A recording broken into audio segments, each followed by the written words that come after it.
uninterrupted solos, unseen performances. Are we ghouls? Children of horror, the joke?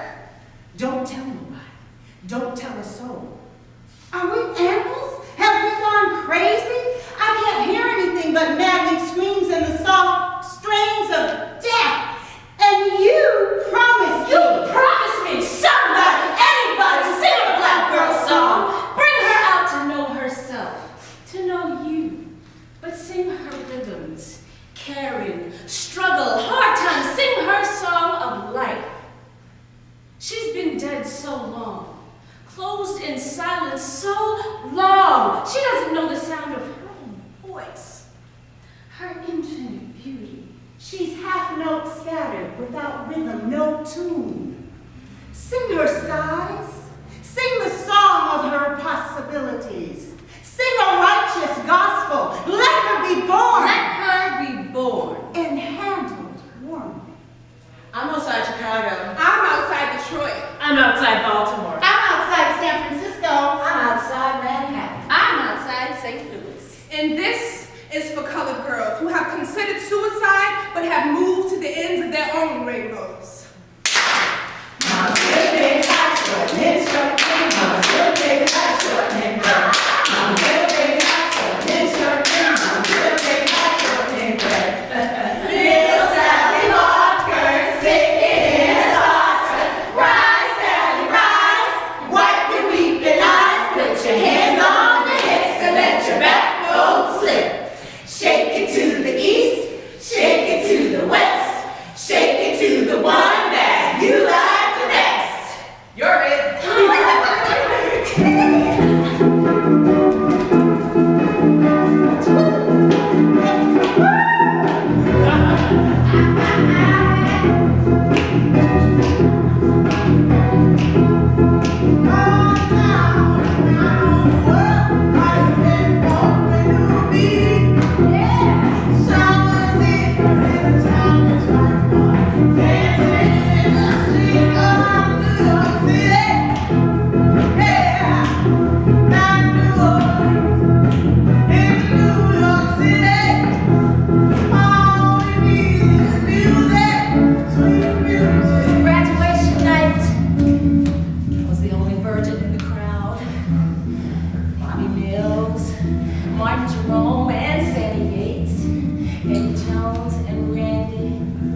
All cousins and all the prettiest niggas in this factory town carried me out in a big black Buick, smelling of Thunderbird and ladies in heat.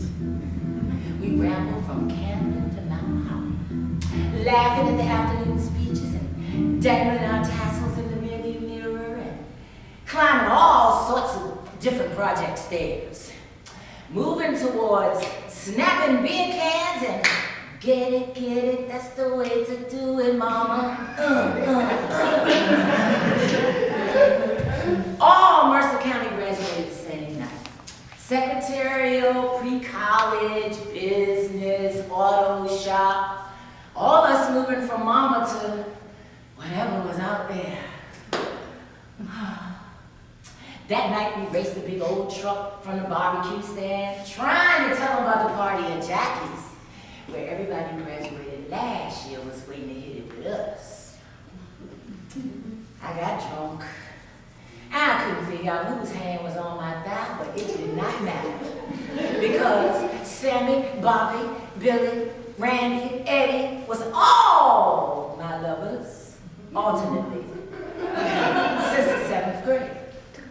And everybody knew I always started crying when somebody actually tried to take advantage of me. At Jackie's, Yolanda Mason had her mouth sticking all out. As we tumbled out of the Buick, right? Eddie Jones was her licking stick. But I knew how to dance. And it got so hot, Vincent Ramos puked all in the punch. Harley got all up in Tico's face because he was leaving for the Navy in the morning and had to kick some ass, so everybody remember how bad he was. And seems like like Sheila and Marguerite was afraid to get their hair going back, so they just stood up against the wall, looking almost sexy. Didn't want to sweat. But me and my fellow, we was dancing, baby.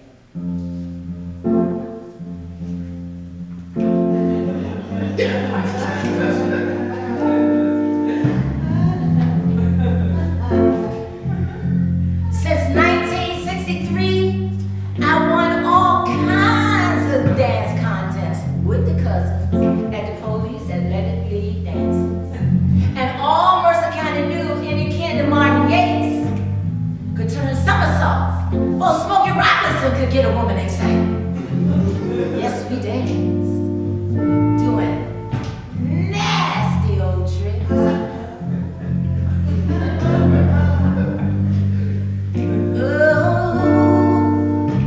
Would you stay? Stay in my corner. You will make me oh so proud if you stay. Stay, darling. Stay in my corner. To the world, I cry out loud.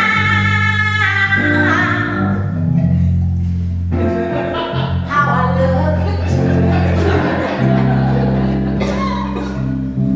So darling, stay. We was doing nasty, nasty old tricks I've been thinking about since May. 'Cause it was graduation night and it had to be hot. And I was the only virgin in the crowd. Jesus. So I had to make like my hips was into some business, you know. That way everybody thought whoever was getting it had to be an older man. Couldn't run with no youngsters. Well, Martin slipped his leg round my thigh as the devils bumped. Stay.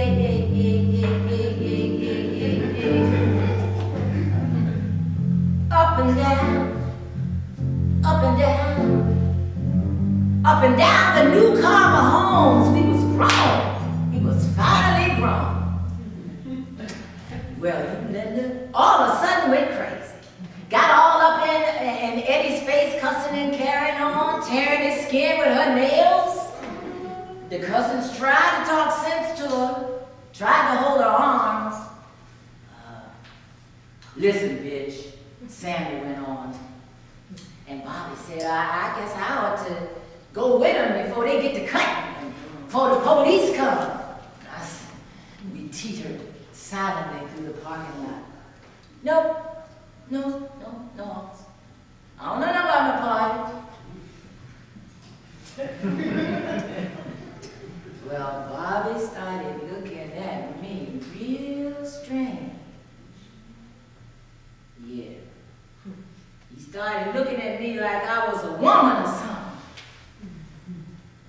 Talking real soft in the back of that old Buick. Wow. By daybreak, I couldn't stop grinning.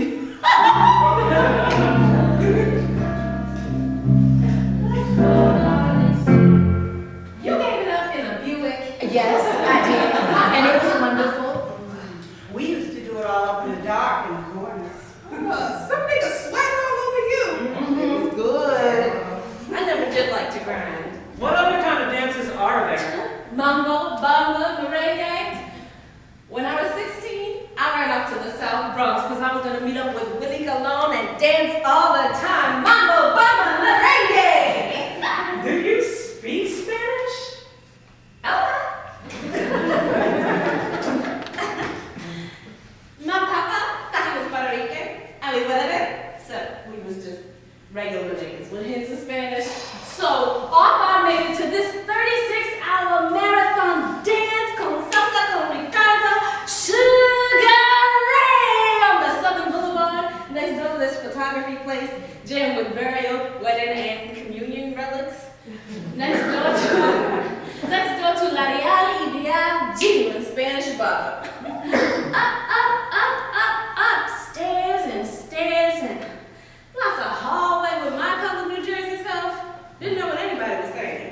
Except if dancing was proof of origin, I was Jibarita herself that night. And the next day, I just kept smiling and right on stepping. If he could leave, I was ready to dance. If he couldn't, I got this attitude así and would not be bothered. I was twirling, hipping, needing much quick feet, and being a mute, cute, colored Puerto Rican. Till Saturday afternoon when the disc jockey say, "Sorry folks, Willie Colon ain't gonna make it today." And all of my nipper temper came out of control. And I wouldn't dance with nobody. And I talked English loud.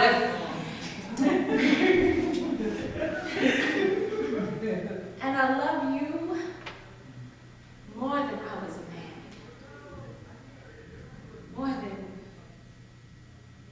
More than when I discovered Archie Shepp and the Summer Blues.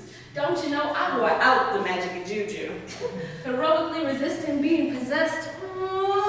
The sounds.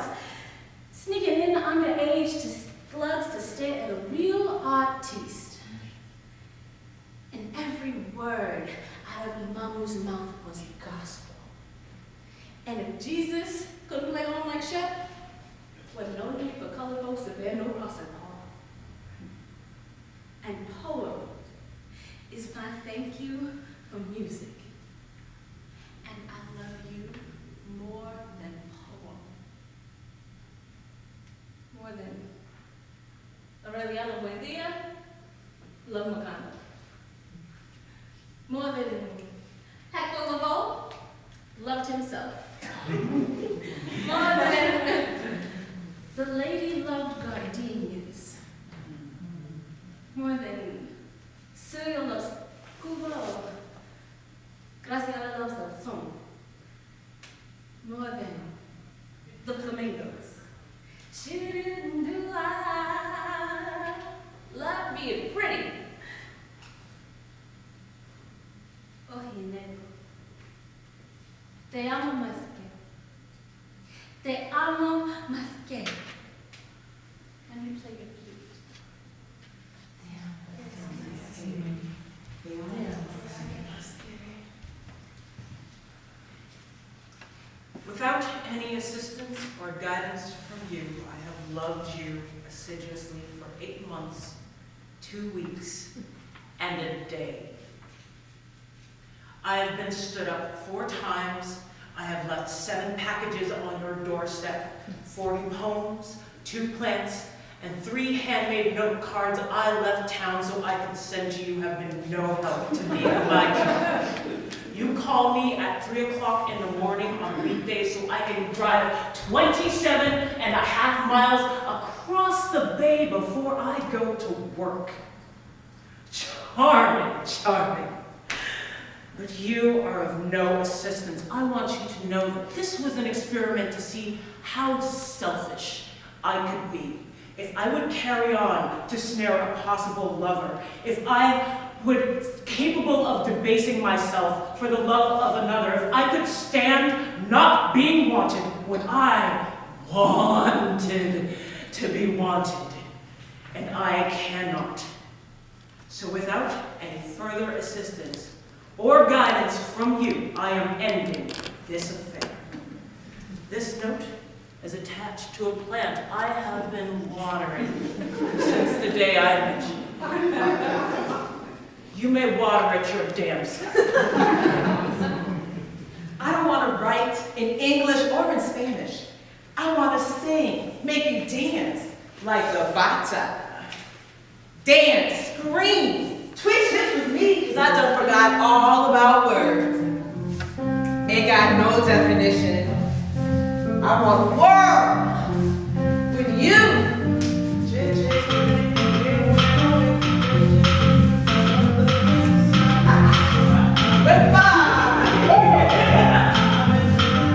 Our whole body wrapped like a right mango rambling, whipping through space on the corner at the park where the bug used to be.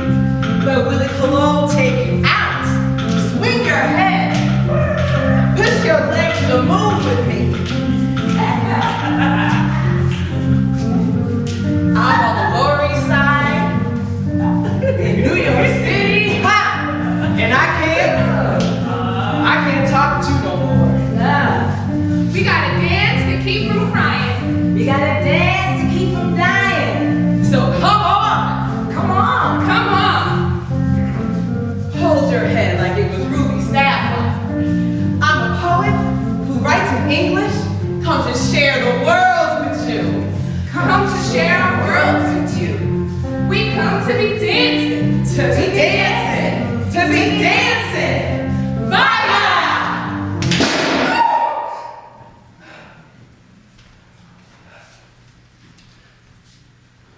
A friend is hard to press charges against. If you know him, you must have wanted it. A You misunderstanding. know these things happen. Are you sure you didn't suggest? Have you been drinking? A rapist is always to be a stranger to be legitimate. Someone you never saw. A man with obvious problems. Pin-ups attached to the insides of his lapels. Ticket stubs from porno flicks in his pocket. A little dick. Or a strong mother. Or just a brutal virgin. But if you've been seen in public with him, danced one dance, kissed him goodbye lightly. With closed mouth. Pressing charges will be as hard as keeping your legs closed while 5 fools try to run a train on you. These men, friends of ours, who smell nice, stay employed, and take us out to dinner. Lock the door behind you. With fist and face to fuck. Who make elaborate Mediterranean dinners and let the art ensemble carry all ethical burdens while they invite a couple of friends over to have you, are suffering from latent rapist bravado. And we are left with the scars. Being betrayed by men who know us. And expect, like the stranger we always thought was coming. That we will submit. We must have known. Women relinquish all personal rights in the presence of a man who apparently could be considered a rapist. Especially if he has been considered a friend. And is no less worthy of being beat within an inch of his life, being publicly ridiculed, having 2 fists shoved up his ass. Then the stranger we always thought it would be. Who never showed up. Because it turns out the nature of rape has changed. We can now meet them in the circles we frequent for companionship. We see them in the coffee house. With someone else we know. We could even have them over for dinner and get raped in our own houses. By invitation, a friend.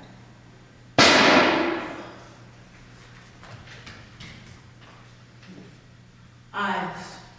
Mice. Womb. Nobody.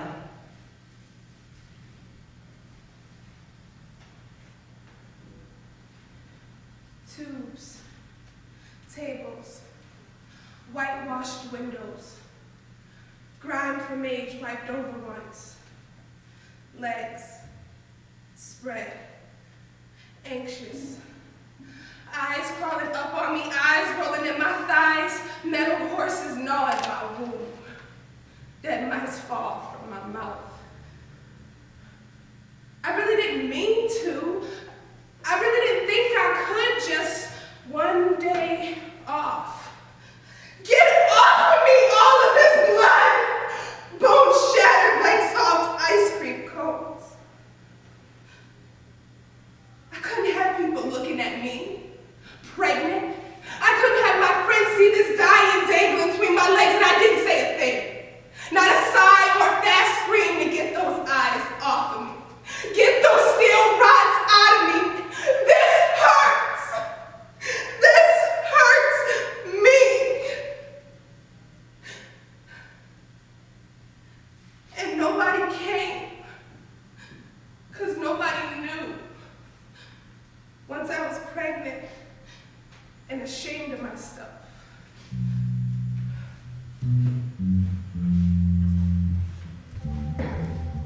Once there were quadroon bars, elegance in St. Louis. Lace mulattoes gambling down the Mississippi to Memphis and New Orleans and Okra Crits near the bayou, where the poor white trash would sing, moaning strange liquid tones through the swamps.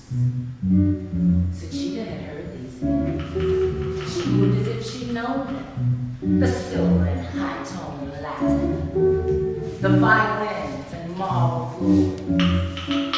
Sachita pushed the clingy delta dust with painted toes. The patchwork tent was polka dot, still like snatched in the shadows. Creole carnival playing now chairs in 10 minutes. Her splendid red garters, gin-stained and itchy on her thigh. Black diamond stockings darned with yellow thread. An old starched cap and a can-can fell abundantly orange from the waist round the splintering chin. Sachita, Egyptian, goddess of creativity, second millennium, threw her heavy hair in a coil over her neck. Sachita, goddess, the recording of history, spread crimson oil on her cheeks, waxed her eyebrows, and unconsciously slugged the last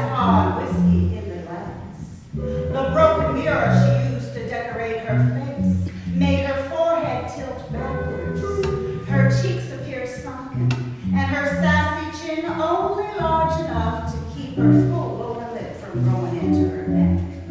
Sachita had learned to make allowances for the distortions, but the heavy dust of the delta left a tinge of grit and darkness on every one of her dresses, on her shoulders and her arms.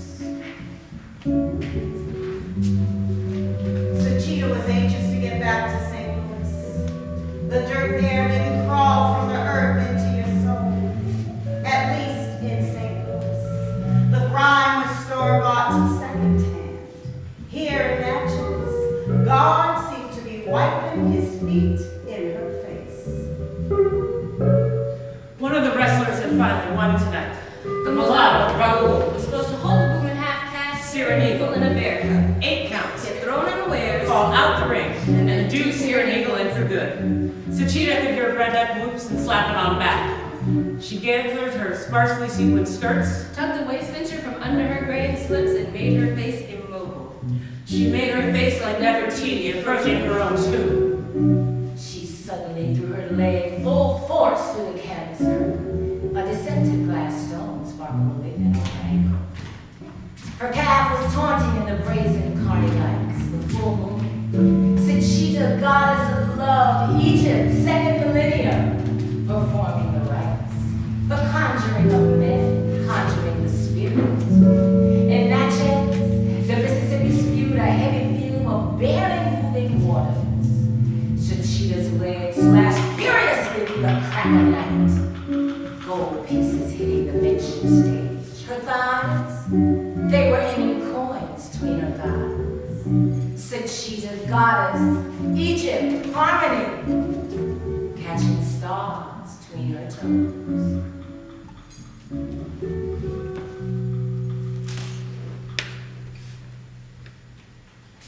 The library was right down from the trolley tracks, across from the laundromat through the big shining floors and granite pillars old St. Louis's famous for. I found Tucson.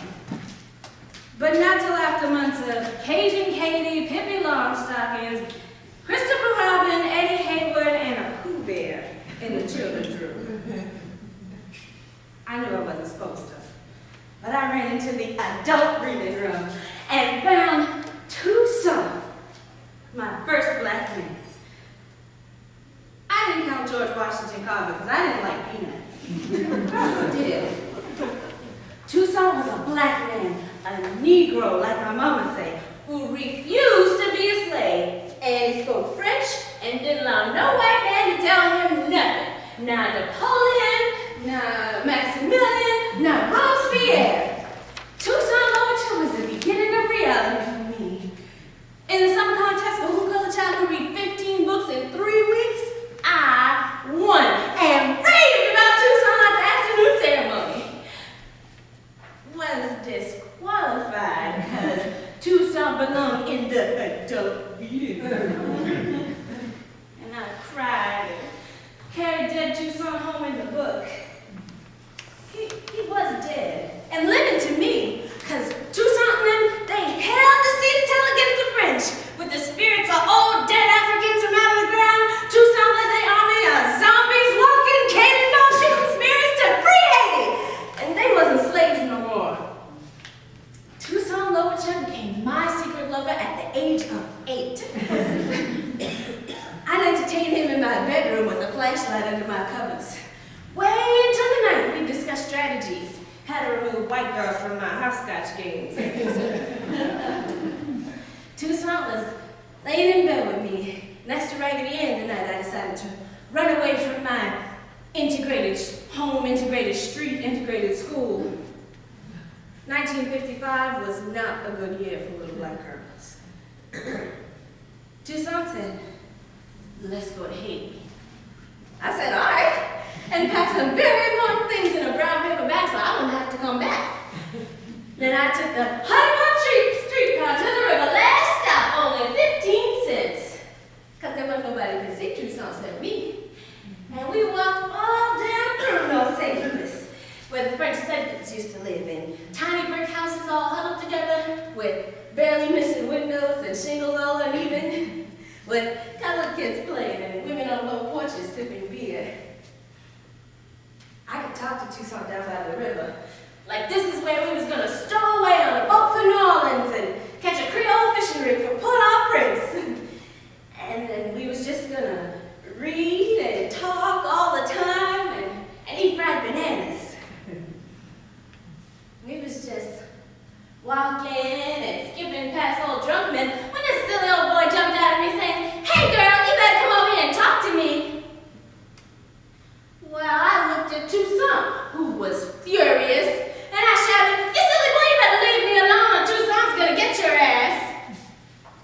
That silly old boy came around the corner laughing all in my face. "Yeah, girl, you sure must be somebody to know my name so quick." I was disgusted and wanted to get on the hay without some tacky old boy bothering me. Still, he kept standing there, kicking milk cartons and bits of brick, trying to get all in my business. I mumbled to Louverture, "What should I do?"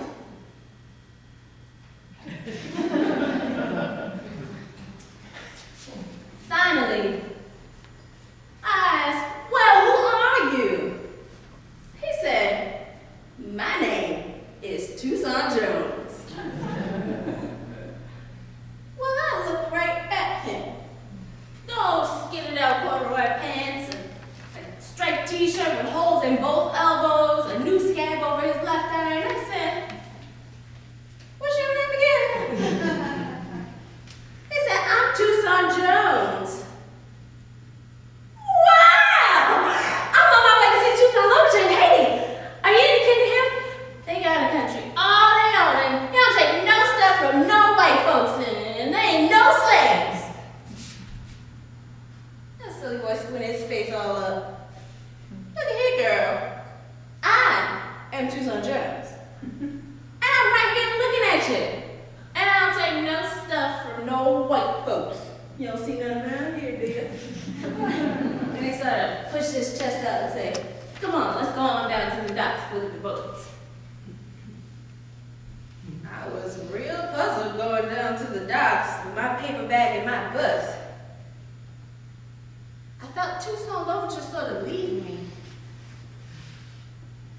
And I was sad till I realized Tucson Jones wasn't too different from Tucson Louverture.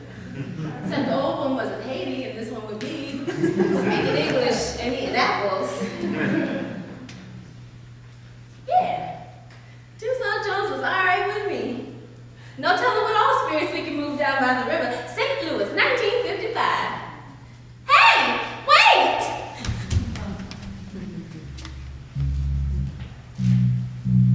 Orange butterflies and aqua sequins ensconced between slight bosoms. Silk rose darting from behind her ear, passion flower of southwest Los Angeles, meandered down Hoover Street, past dark shuttered houses where women from Louisiana shelled peas around 3 o'clock and sent their sons whistling to the store for fatback and black-eyed peas. She glittered in heat, seemed to be looking for rides when she wasn't, and absolutely eyed every man that wasn't lame, white, or gotten out. She let her thighs slip from her skirt, crossing the street. She slowed to be examined, and never looked back to smile or acknowledge a sincere "Hey, Mama," or to meet the eyes of someone purposefully finding something to do in her direction. She was sullen. The rhinestones edging the corners of her mouth suggested tears, fresh kisses that had done no good. She always wore her stomach out, lined with small iridescent feathers. The hairs around her navel seemed to dance. She didn't let on, and she knew. From behind her waist was aching to be held, the pastel ivy drawn on shoulders to be brushed with lips and fingertips, smelling of honey and Jack Daniels. Oh, she was hot. A deliberate coquette who never did without what she wanted, and she wanted to be unforgettable. She wanted to be a memory, a wound to any man arrogant enough to want her. She was the raft of women in windows, fingered shades, old lace curtains, camouflaging despair and stretch marks. So she glittered honestly to the light she was desired, and allowed those especially scheming, tactful suitors to experience her body and spirit, hair so easily blended with theirs, and they were so happy. And lay on her line sheets full and wet from her tongue, she kissed them reverently, even ankles, edges of beards. At 4:30 a.m. she rose, moving the arms and legs that trapped her. She sighed, affirming the sculptured man. She made herself a bath with dark musk oil, Egyptian crystals, and Florida water to remove his smell, to wash away the glitter, to watch the butterflies melt into suds, and the rhinestones fall beneath her buttocks like smooth pebbles in a Missouri creek. Laying in water, she became herself. Ordinary, brown, braided woman with big legs, full lips. Regular.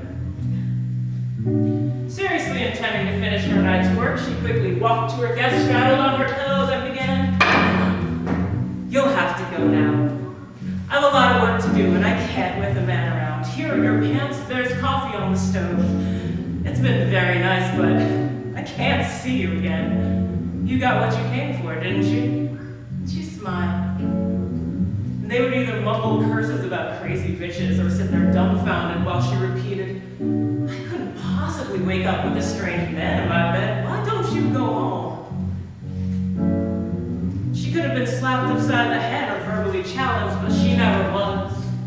And those who had fallen prey to the dazzle of hips painted with orange blossoms and magnolia-scented wrists had wanted no more than to lay between her sparkling thighs, and had planned on leaving before dawn, and she had been so divine, devastatingly bizarre the way her mouth fit round, and now she stood. Regular colored girl, full of the same malice, livid indifference as a sister warned from supporting a would-be horn player or waiting by the windows, and they knew. And they left in a hurry. She would gather her tinsel and jewels from her tub, laugh gaily or vengeful. She stored her silk roses by her bed. And when she finished writing an account of her exploits in a diary embroidered with lilies and moonstones, she placed the rose behind her ear and cried herself to sleep.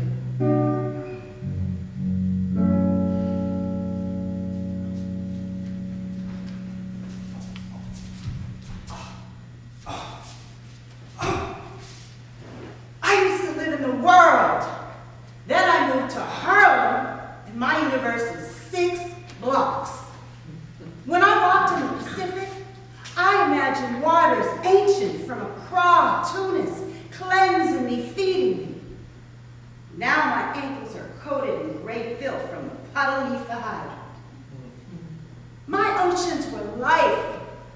What waters I have here sit stagnant, circling old men's bodies, shit, and broken little whiskey bottles left to make me bleed.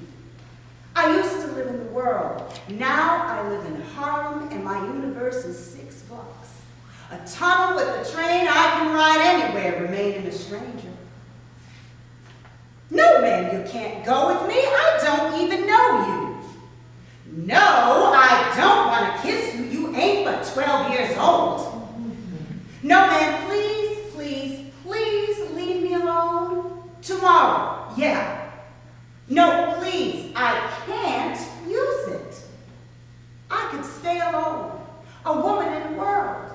Then I moved to home. I come in at dusk, stay close to the curb, round midnight praying, won't no young man think I'm pretty in a dark morning. Wouldn't be good.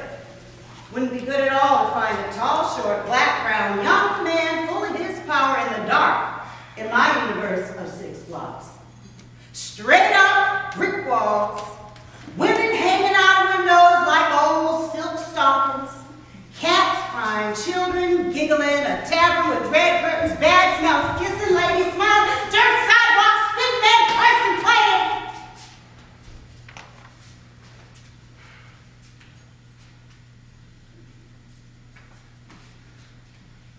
I spent more money yesterday than the day before. Oh, that's more than you niggas got hold to. Come over here, bitch. Hey, you see? This is $5.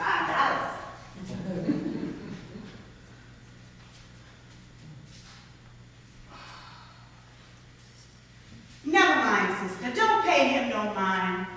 Go, sister, do your thing. Never mind.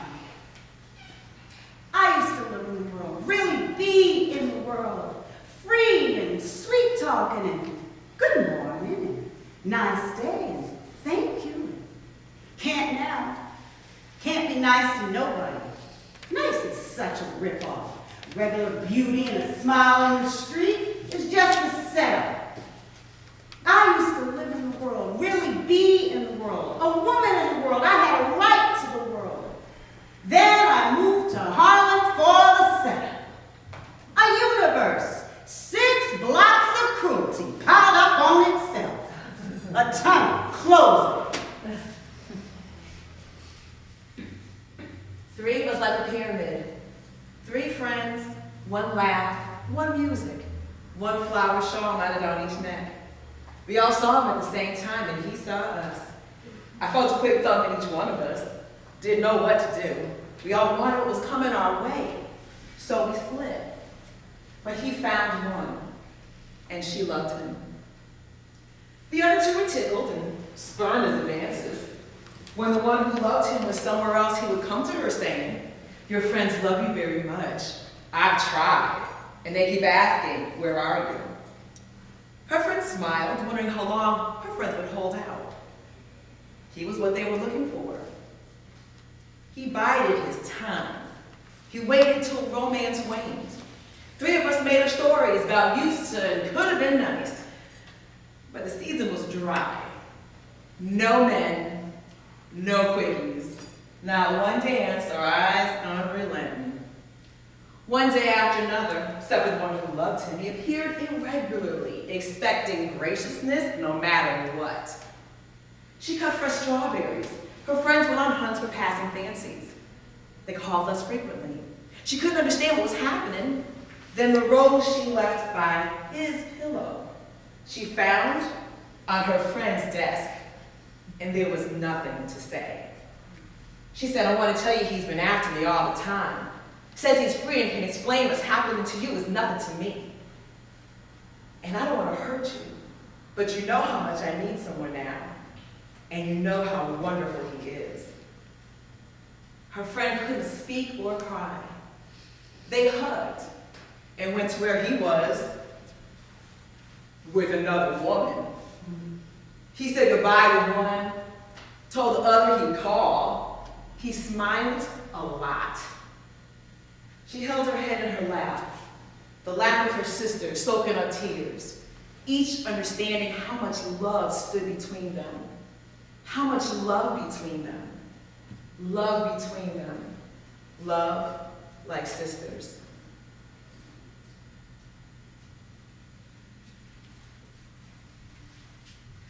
Ever since I realized there was something called a colored girl, an evil woman, a bitch, or a nag, I've been trying not to be that and leave bitterness in somebody else's cup.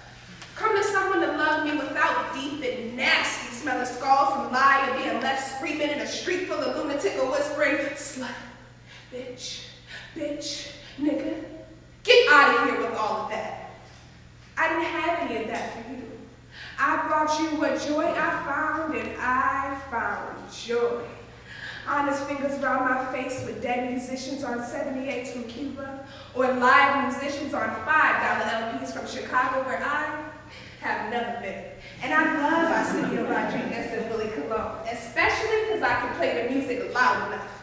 And there is no me but dance, and when I dance like this, there's nothing could hurt me. But I get tired and have to come off the floor, and then there's that woman who hurt you, who you left 3 or 4 times and just went back. After you put my heart in the bottom of your shoe, you just walked back to where you hurt. And I didn't have nothing. So I went to where somebody had something for me, but he wasn't you. And I was on my way back from her house in the bottom of your shoe. So this is not a love poem, because there are only memorial albums available. And even Charlie Mingus desperately wanted to be a pimp, and I won't be able to see Eddie Palmieri for months. So this is a requiem for myself, because I have died in a real way. Not with aqua coffins and doo-wop Cadillacs I used to joke about when I was messing around, but a real dead loving is here for you now, because I don't know anymore. how to avoid my own face wet with my tears, because I have convinced myself that colored girls have no right to sorrow. And I have lived and loved that way and kept sorrow on the curb, allegedly for you. But I know I did it for myself. I couldn't stand it. I couldn't stand being sorry and colored at the same time. It is so redundant in the modern world. I lived with myths. Music was my old man. And I could dance a dance out of time. A dance with no partners. Take my pills and keep right on stepping. Linger in non-English speaking arms, so there was never the possibility of understanding. And you came in saying, I am the nigga. You say, I'm the baddest motherfucker out here. And I said, yes, this is what I'm waiting for. And to come with you, I had to bring everything. The dances, the terror, the dead musicians, and the hope. And those scars that I had hidden with smiles and good fucking lay open. And I don't know. I don't know any more tricks. I'm really colored, and I'm really sad sometimes. And you hurt me. More than I could ever dance out of or into oblivion isn't far enough to get me out of here. I'm ready to die like a lily in the desert. And I couldn't let you in on it because I didn't know. Here's what I have. Poems, big thighs, little tits, and so much love. Won't you take it from me this one time, please? This is for you. Arsenio's trays cleared the way and makes me pure again. Please, please, this is for you. Let me love you. I want you to love me, and let me love you. I don't want to dance with ghosts or snuggle lovers I made up in a fit of drunkenness. Let me love you the way I am, a colored girl. I'm finally being real, no longer symmetrical and impervious to pain. We deal with emotion too much. So why don't we go ahead and be white then and make everything dry and abstract with no rhythm and no reeling for sheer sensual pleasure? Yeah, let's go on and be white. We're right in the middle of it. Nobody's holding on to ourselves. Let's think our way out of feeling. Let's abstract ourselves from families, and maybe tonight, I'll find a way to make myself come without you. No fingers or other objects. Just thought what is an emotional, spiritual is empty. And godliness is plenty, is ripe and fertile. Thinking won't do me a bit of good tonight. I need to be loved, and having the audacity to say, where are you? And don't know who say it to. I lost it. Touch with reality. I don't know who's doing it. I thought I was, but I was so stupid. I was able to be hurt, and that's not real. Not anymore. I should be immune if I'm still alive. And that's what I was discussing, how I am still alive, my dependency on others for love. I survive on intimacy and tomorrow. That's all I've got going. And the music was like smack, and you knew about that, and still refused my dance was not enough. But it was all I had. But being alive and being a woman and being colored is a metaphysical dilemma I haven't conquered yet. Do you see the point?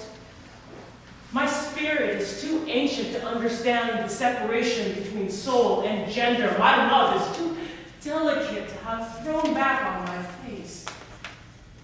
My love is too delicate to have thrown back on my face. My love is too beautiful to have thrown back on my face. My love is too sanctified to have thrown back on my face. My love is too magic to have thrown back on my face. My love is too Saturday night to have thrown back on my face. My love is too complicated to have thrown back on my face. My love is too music to have thrown back on my face.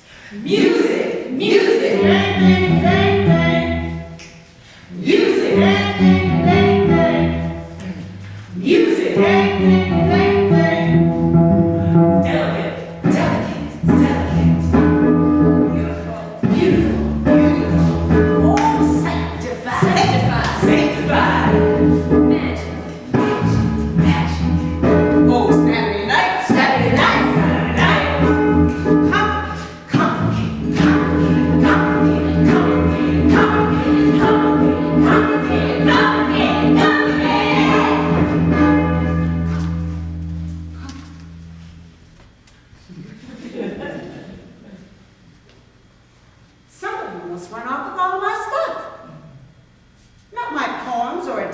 gave up in the street.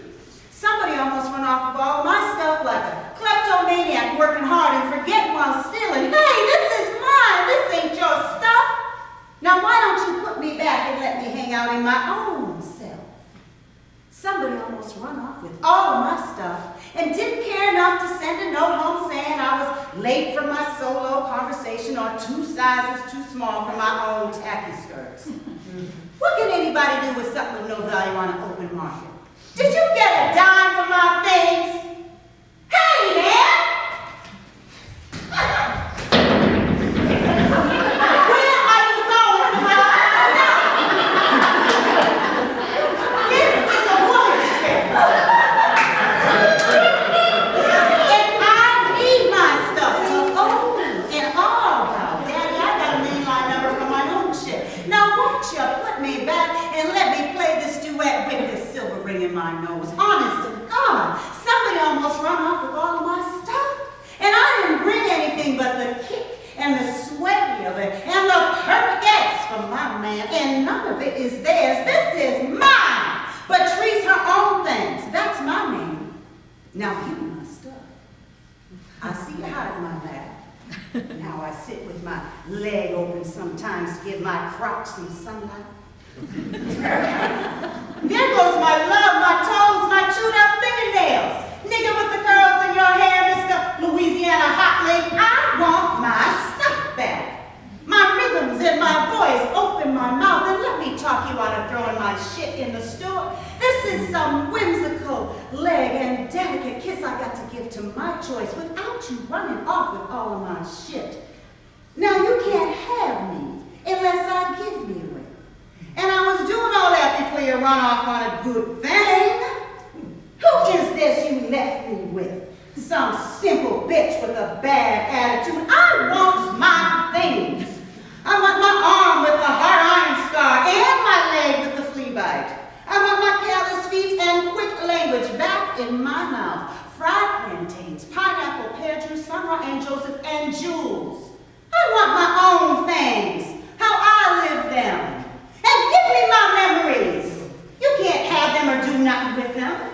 Stealing my shit from me don't make it yours, makes it stolen. Somebody almost run off with all of my stuff. And I was standing there looking at myself the whole time. It wasn't a spirit took my stuff, was a man whose ego walked around like Rodin's shadow, was a man faster in my innocence, was a lover I made too much room for. Almost run off with all of my stuff. And I didn't know I'd give it up so quick. And the one running with it don't know he got it. And I'm shouting, this is mine! And he don't know he got it. My stuff was the anonymous ripped off treasure of the year. Did you know someone almost got away with me in a plastic bag under their arm? Me! Dangling on a string of personal carelessness. And I'm spattered with mud and city rain, and no, I didn't get a chance to take a douche. Hey man, this is not your prerogative. I got to have me in my pocket to get round like a good woman should to make the poem in the pot or the chicken in the dance. What I got to do, I got to have my own stuff to do it to.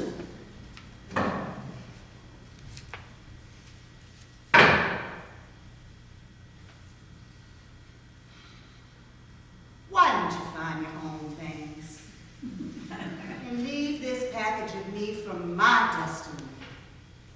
What you gotta get from me, I'll give it to you, yeah. I'll give it to you round 5 o'clock in the winter when the sky is blue, red, and Dew City is getting pressed. If it's really my stuff, you got to give it to me. If you really want it, I'm the only one can handle it. That nigga, I'll be back tomorrow saying, I'm sorry. Get this. Last week my old man came in talking about, I don't know how she got your number, baby. I'm sorry. This is it. Oh, baby. You know I was high. Oh, I'm sorry. I'm only human, and inadequacy is what makes us human. And if we was perfect, we wouldn't have nothing to strive for, so you might as well go on and forgive me, pretty baby, because I'm sorry.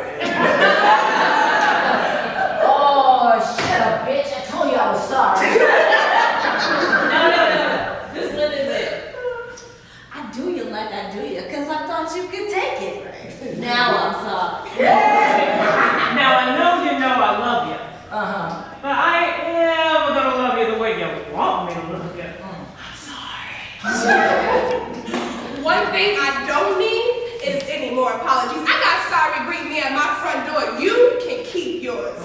I don't use them anymore. They don't open doors or bring the sun back. They don't make me happy or get a morning paper. Didn't nobody stop using my tears to wash cars because of sorry. I am simply tired of collecting. I didn't know I was so important to you. I'm gonna have to throw some away. I can't get to the clothes in my closet for all of the sorries. I'm gonna take a sign to my door, leave a message by the phone. If you call to say you're sorry, call somebody else. I don't use those anymore. I let sorry, didn't mean to, and how could I know about that? Take a walk down a dark and musty street in Brooklyn.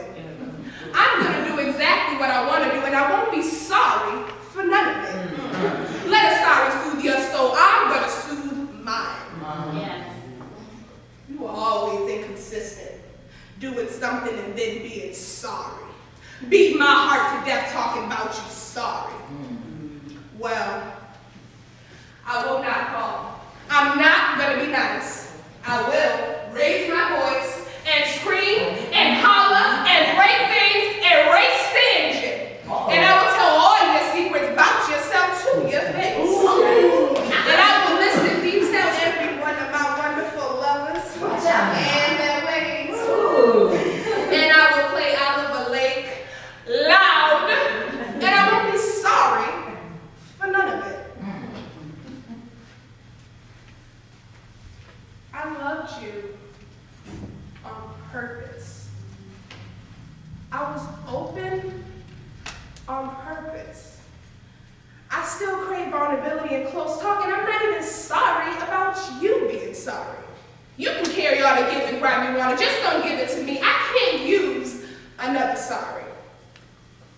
Next time, you should admit you're mean, low down, trifling, and no count straight out. Instead of being sorry all the time, enjoy being yourself. It's not that I don't love him. It's not that I never loved him. It's just been so many years. Number 7 QYG9. It'd been years, and there he was at the concert. And he looked the same way he'd always looked. And he looked at me the same way he'd always looked. And his arm was around me, and we walked the same way we'd always walked. And I fell into his arms, and we fell into bed. Number 7 QYG9. It was just the same, like it had always been, and I loved him like I always loved him. It'd been years, and one by one my clothing fell off, and little by little he entered me. Number 7 QYG9. And it never occurred to me that there had been someone else, even though it had been years. And then we were together again. And we lived together again. And we loved each other again. And I'd forgotten all the years apart. Number 7 QYG9. And we were together. And I started making bacalao from scratch. And I got a call from Carol. And I said, oh, come over, I'm making bacalao. We'll have it just ourselves, it'll just be us girls. And we started giggling and laughing. And I said, this is going to be fun. And so Carol came in all her Ashanti robes and her braids. And her collar shell. Oh my God, you look so good. So do you. Well, DJ's got me so happy, I just don't know what to do with myself. And Carol said, I don't know why you're so happy. I saw DJ and Tito down at the bar on Lexington looking more than friendly. And I said, what?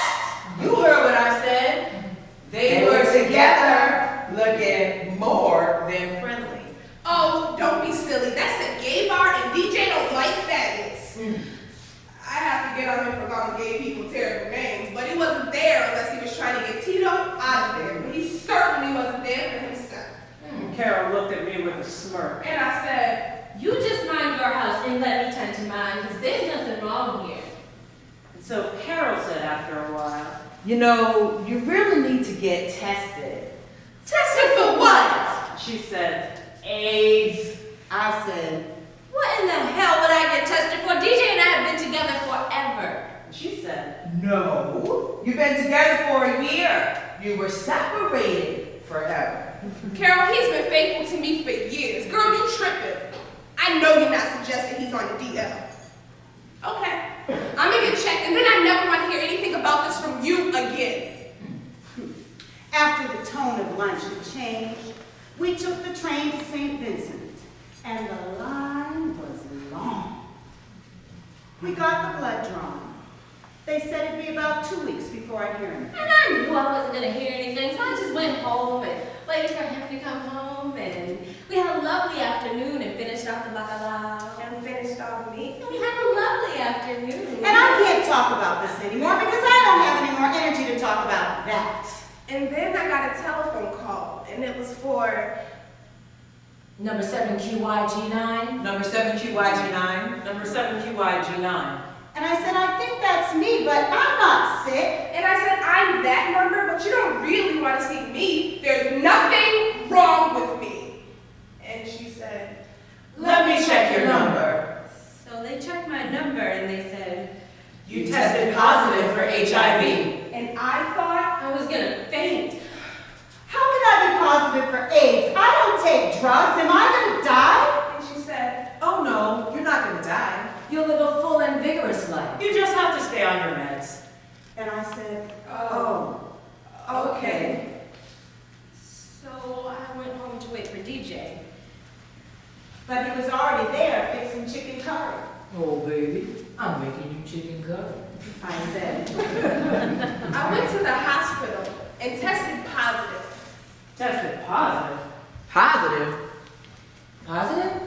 I tested positive for AIDS. What do you mean you tested positive for AIDS? I don't have no goddamn AIDS. What are you saying to me, that I'm a fucking faggot? I didn't give you no goddamn AIDS. What are you talking about? Who have you been sleeping with? That's what I want to know. Did you give it to me? and I said, I gotta believe this test. I gotta go start treatment Friday. Fuck that hospital. Get tested again. And I said, Well, why don't you come with me and prove to me that you aren't the one who gave it to me? I ain't going to no goddamn hospital. You go by yourself and get your so-called treatment. I ain't been with There was no no fucking fucking faggot. And then there was silence. And his eyes became slits of molten brown. And I saw his left hand clutch into something that was dangerous. and I fell out on the floor. I don't know what happened. I was out, and when I woke up, I felt blood streaming from my eyes, and I smelled burning chicken curry. I pulled myself up by the stove and turned the curry off. And then I looked around, and none of his things were there. His clothes weren't there. His trinkets weren't there. His books weren't there. Everything about him wasn't there. And I was positive. And not positive at all. It's not that I don't love him. It's not that I never loved him. It's just been so many years.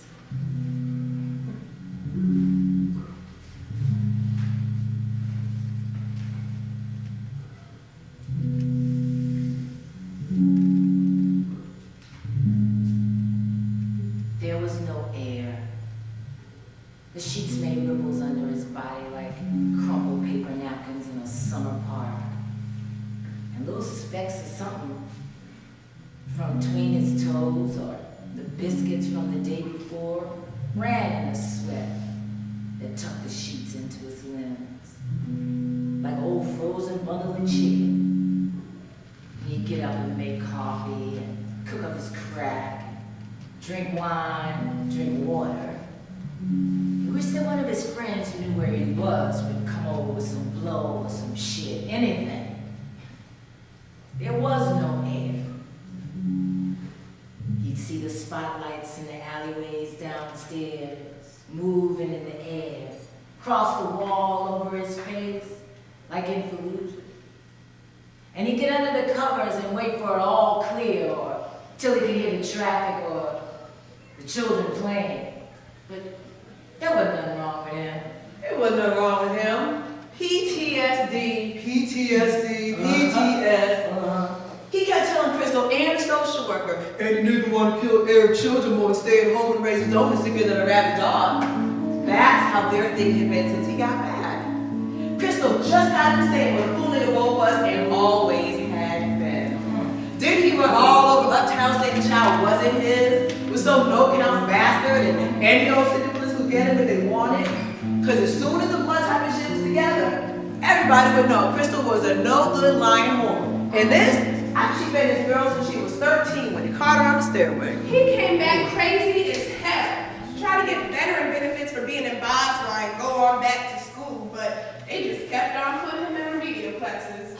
He couldn't read worth a damn. Couldn't read Farsi, couldn't read Arabic, couldn't read English. So Bo accused the teachers of holding him back and got himself a gypsy cab to drive. But it was always breaking down and the police was always messing with him. Plus not getting much bread. And Crystal went and got pregnant again. Must be the goddamn raghead from the bodega. Bo almost beat her to death when she told him. She still got a scar under her right tip where he cut her up. Still, Crystal went on and had the baby. So now Bo Willie had 2 children. A little girl, Naomi Kenya, and a boy, Mom named Bo Willie Brown. And there was no care. How in the hell did he get in this mess anyway?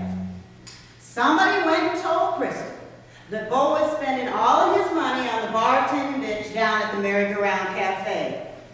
Bo sat right up in bed, wrapped up in the sheets, looking like John the Baptist, or a huge baby with stolen nuts. He had to get all of that shit out of Crystal's mind. Damn, the pipe was burning his fingers. His fingers was turning black just like his teeth. And now his hand was burned, and he dropped the damn pipe and couldn't get out of bed without cutting his feet. He had to get her to let him come home. Crystal had gone and got a court order saying Bo Willie Brown had no access to his children. If he showed his face, he was subject to arrest. Shit. She'd been in his ass for him to marry her since she was 14, and here when she was 22, she wanted to throw him out because he said he'll marry her. Crystal burst out laughing, hollering, "What you want to marry me for now? So I can support your ass or come sit with you when they lock you behind up? Because they're going to come for you, you goddamn lunatic. They're going to come, and I'm not going to have nothing to do with it." "Oh, no, I wouldn't marry your pitiful black ass for nothing." And she went to bed. The next day, Bo came in blasted, swinging chairs at Crystal, who couldn't figure out what he was doing, till he got to shouting about how she was going to marry him, and they was going to get more veterans benefits, and he could stop driving them spics around while they trying to kill him for $15, and they could stop having Arab children. Well, Bo was sweating something terrible, remembering Basra and beating up on Crystal. Till he couldn't do nothing else with the table and chairs, he picked up the high chair with little Kwame in it. So now he's beating on Crystal with the high chair and her son. Till something notion got into him to stop him. He ran out. Crystal almost died. That's why the police wouldn't allow Bo near where she lived. She'd been telling the kids their daddy tried to kill she and Kwame. He just wanted to marry her. That's what. He wanted to marry her and have a family. But that bitch was crazy. Bo Willie sitting in his hotel room, in his drawers, drinking coffee, smoking crack, drinking wine, and a few days spilling shit all over himself, laughing how he was gonna get Crystal to marry him, let him be the man in the house, and she wouldn't even have to go to work no more. He got dressed all up in his ivory shirt and his checkered pants to go see Crystal and get this mess all cleared up. He knocked on the door to Crystal's room, but she didn't answer. Bo beat on the door, but Crystal and Naomi started crying. Bo got to shouting again how she was going to marry him, and was she always going to be a whore, or did she want a husband? And Crystal just kept screaming, "Leave us alone, just leave us alone!" So Bo broke the door down. Crystal held her children in front of her. She picked Kwame up off the floor in her arms. She held Naomi by their shoulders and kept saying, "Bo Willie Brown, get out of here. The police is gonna come for you, you fool. Get out of here. You want the children to see you act the fool again? You want Kwame to brain damage from you, throwing him around? Get out of here. Get out of here and don't show show your ass again or I'll kill you. He reached for Naomi and Crystal held the little girl and looked at Bo Willie like he was a leper or something. Don't you touch my children, motherfucker, or I'll kill you. He jumped back all humble and apologetic. I'm sorry, I don't want to hurt him. I just want to hold him and get on my way. I don't want to cause you no more trouble. I wanted to marry you and give you things. What you gonna give? A broken jaw? Nigga, get out of here. He ignored Crystal's outburst and motioned for Naomi to come to him. She smiled at her daddy. Crystal felt Naomi give the man and held Naomi tighter. She pushed away and ran towards her daddy, crying, Daddy, Daddy, come back, but be nice to Mommy, cause Mommy loves you and you gotta be nice. He sat her on his knee and played in her ribbons and they counted fingers and toes and ever so often he'd look over at Crystal holding Kwame like a statue and he'd say, See, Crystal, I can be a good father. Now let me see my son. And she didn't move. And he coaxed her and told her she was still a hot little bang and pretty and strong. And then she'd get right up after that little fight they had and go back to work. Bo oozed kindness. And Crystal, who had known so little, let Bo hold Kwame. As soon as Crystal let the baby out of her arms, Bo Willie jumped up, laughing and giggling, hooting and hollering, all right, bitch, you gonna marry me. You gonna marry me. I ain't gonna marry you. I ain't ever gonna marry you for nothing. You're gonna be in jail. You're gonna be under the jail for this. Now you give me my kids. You give me back my kids. He kicked the screen out of the window, held the kids off of the sill. You gonna marry me? Yeah, I'll marry you anything, but bring the children back in the house. He looked from where they were hanging off of the 5th story at all the people staring up at him, and he started sweating like he did in Baghdad. Say it. Say it. Say it to all the neighbors. You're gonna marry me! I stood by Bo in the window, with Naomi reaching for me and Kwame screaming, Mommy, Mommy, from the 5th story. But I could only whisper, and he tried. I was missing something. Something so important. Something promised. A laying on of hands. Fingers near my forehead. Strong. Making me whole. Sense. Pure.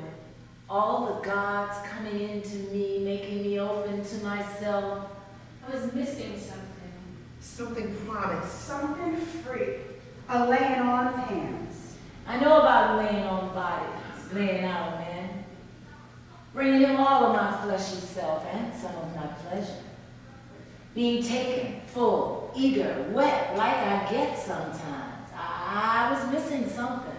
A laying on of hands. Not a nigga. Laying on. Not my mama.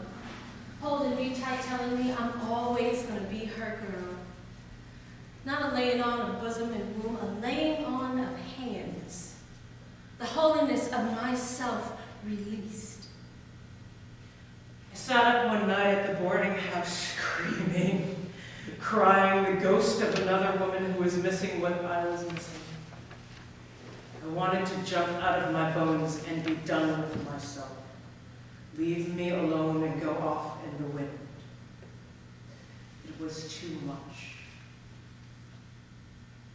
I fell into a numbness until the only tree I could see held me in the breeze, lifted me up in her branches, made me dawn dew. That chill at daybreak, the sun wrapped me up, swinging rose light everywhere. The sky lay over me like a million men. I was cold, I was burning up. A child in endlessly weaving garments for the moon with my tears. I found God in myself and I loved her fiercely. I found God in myself. And I loved her fiercely. I found God in myself. I found God in myself.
to the ends of their own ring.